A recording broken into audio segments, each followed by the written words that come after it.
Sydney here, welcome back to the Drunken Ork. Now this video is going to be quite a short one because it's quite a small build. It's a Grot Tank I put together a few months ago now for one of the 40k Ork Community challenges. I'm going to take you through the step-by-step process.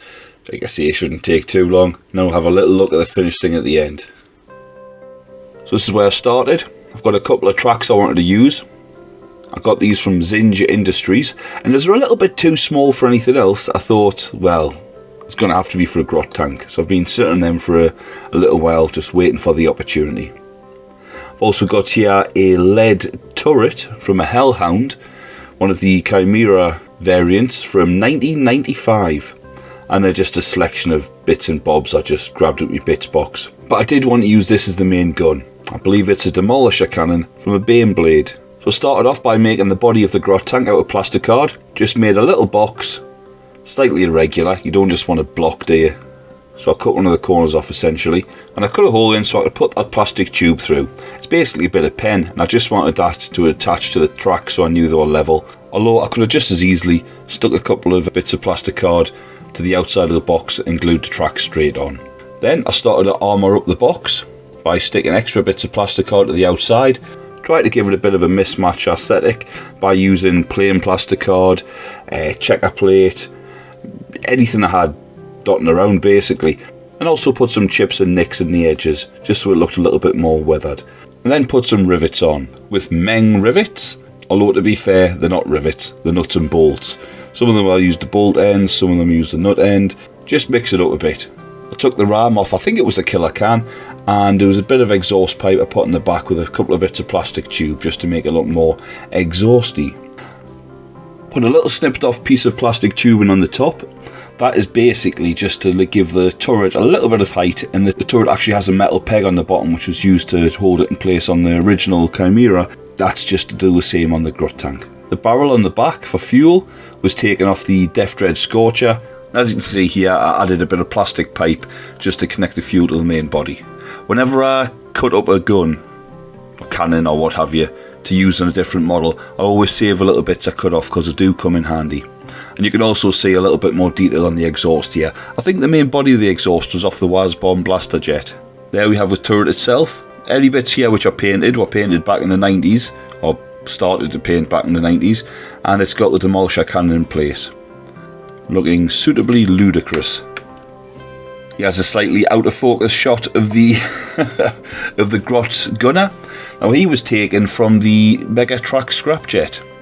Except when I put together the Megatrack scrapjet last year, whenever it was, I thought I'll be buggered if I'm putting that Grot in. He's a quality little model, and he'd just be hidden away in the tail gun. So he went in the bits box, waiting for a better opportunity, and I found it here. There's a turret hatch, pried off a Land Raider. Could have just as easy had the hatches closed and saved the Grot for something else, but I wanted him to be sticking out the top to give it a little bit more character. Now I've put a few more odds and sods on the turret. The track armour bits you get with the battle wagon, I don't put them on the battle wagon. I like to keep them, use them as like pendants hanging off the barrels of guns and things like that. Even mud flaps on trucks and what have you. You can put little transfers on them, you can put some freehand on, you can just put some checks or dags on. I think they're dead useful for stuff like that. We also stuck a couple of hooks on the barrel, and of course a sight for the gunner. And the little white bars along the sides are just a little bit of plastic rod with little offcuts of tubing glued onto them, just basically to represent things. Just things. And there's a couple of dags on the back as well, giving the gunner a little bit of protection for when he runs away. Painted it up in sub-assembly, usual technique, prime it black, give it a coat of Vallejo gunmetal with the airbrush, and then a coat of Citadel's Contrast Guilliman Flesh Tone, or whatever it's called, Guilliman Flesh. It's a big pot of paint to essentially just be used on one fella's face, so I slap it on as a weathering medium for most of my Orky vehicles. Once that's on, you can give it a dry brush with a few different colours, like a brown just to pick out some rust, or stipple the rust on, and then pick out the edges with something like Riser Rust, or any unwatered down orange would do, as long as it's thick enough.